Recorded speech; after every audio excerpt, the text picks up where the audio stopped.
What you manifest in your mind, you can bring to reality. So there's this documentary that came out called Free Solo. Planned on going to see it. It's about Alex Honnold. He's been on the Joe Rogan podcast before, well known for climbing, specifically climbing without a rope, which is called Free Soloing. This is a documentary about his preparation to climb El Capitan at Yosemite National Park. I wanted to go see this movie, right? Documentary, enjoy documentaries about a guy who's going to go climbing. Very intense. I know it's going to be beautiful. I know it's going to be a lot of heights. So I want to go see this, but I want to go prepared, okay? And I live in California. I'm an adult, and I'm a goddamn American. So I went to the dispensary. On my way to the movie theater, found this nice new dispensary that is a church. It's a Native American church that dispenses medicine. One of the best reasons to not have to pay taxes, I guess, right? That's a religion. They don't push anything on you, right?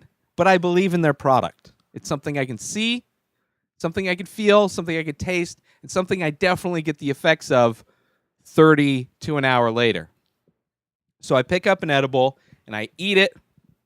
Should have ate the whole thing. That was my first mistake, but it was good enough. I ate half of it. I got a 100 milligram little gummy. Ate half of that shit. 50 milligrams. It's been a while since I've had an edible, so I didn't know. I didn't know what it was going to do to me, and I didn't want to get too high to where I couldn't even go home. That's happened before in San Diego. Take an edible at the beach. Next thing you know, you're in your car because you don't feel safe in the world, but you're way too high to drive. So, for 3 hours, 4 hours, you're listening to podcasts, feeling like you're trying to not fall off the earth. So I only took 50 milligrams just in case. But it did kick in at the right moments. I was like, I want this to not kick in necessarily at the beginning of the movie during the setup, right? I know that there's going to be a climax. I can see the tension as a graph in my head versus timeline versus tension. And over time, I know that tension's just going to ramp the fuck up because we know this motherfucker is going to climb. Spoilers, he had also been on the Joe Rogan podcast that day. So I knew he survives. I know he survives. But documentary, still good at building the tension, right? Because it doesn't go good, right? He gets a girlfriend, and all of a sudden, after years life of climbing, he starts falling off the mountain as he's preparing to do this crazy thing where he's going to climb up El Capitan without any rope, right? Excuse me, it's this time of year, my allergies, I'm all phlegmy, and it's driving me insane. So excuse my throat clearing, but it's life, man, and I'm trying to live. I need air. It's also, the tension in this movie is because he's doing something that nobody's done yet. People have done crazy things free climbing. It also mentions other free climbers that have died, not necessarily doing free solo climbing, but living the life. Things happen. And you only have to fall off the mountain once for it to be, and from not very high. This is 3,000 foot. He's almost climbing a mile straight up in the air on the side of a rock without any rope. It's insane. That is insane. And the edible kicked in just the right moment, and it was the perfect ride for me. I appreciate it. I'm here to dispense, maybe things you hadn't thought of. Going to see First Man with rumble seats. Maybe something you should have thought of while I was in theaters. Going to a movie theater, or even renting this at home, right? If you're going to rent this documentary at home, I recommend buying it. It was a great documentary. It'll probably be on streaming somewhere soon, as many documentaries do, which is amazing. But I would highly, if you're the type to eat edibles, or maybe not, maybe just, you're into weed, don't go crazy with the edible. But an edible is going to help boost this trip for you. It's going to add a new layer of stress for this documentary.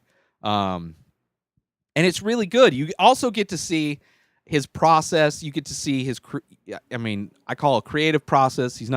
I guess he's being creative because he's doing something that nobody's done. But I'm sure he basically practices the mountain and reviews the mountain in his head and in journals so intimately that he knows where he touches the mountain every step of the way up that 3,000 feet. He knows not only the order, the sequence of like right foot here, left foot here, right hand here, left hand here, move over here, step over here, cross feet here, push out there. Not only that, he has specific descriptions of every time he has contact with the mountain. So if the mountain feels like a loaf of bread, he describes that it feels like a loaf of bread. If it feels like a Dorito chip, he describes that it tastes a little bit like Cool Ranch. It's the most intimate kind of like breakdown of what it takes to do a crazy thing, which isn't as crazy to him because the only reason he ever climbs these mountains is because he feels so comfortable being able to do it because he's put in the work. Very similar to comedians, right? Nobody really, like, you see this guy, you see him climb up a mountain, and you're like, fucking crazy.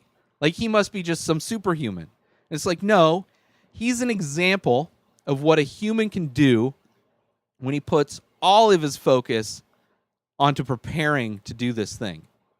Now, why I compare it to comedians, because comedians, you'll see a special they have on Netflix, but you don't see the thousands of hours that they put doing that set on the road 3 nights a week, 7 times a week, 20 times a month, 30 times a month. They don't see all of the work that went into creating that 1 hour of stand-up material. You just see the finished thing, and it looks so effortless, and it looks so natural that it's almost like he walked up to the mountain and just decided to climb up it and did it epically.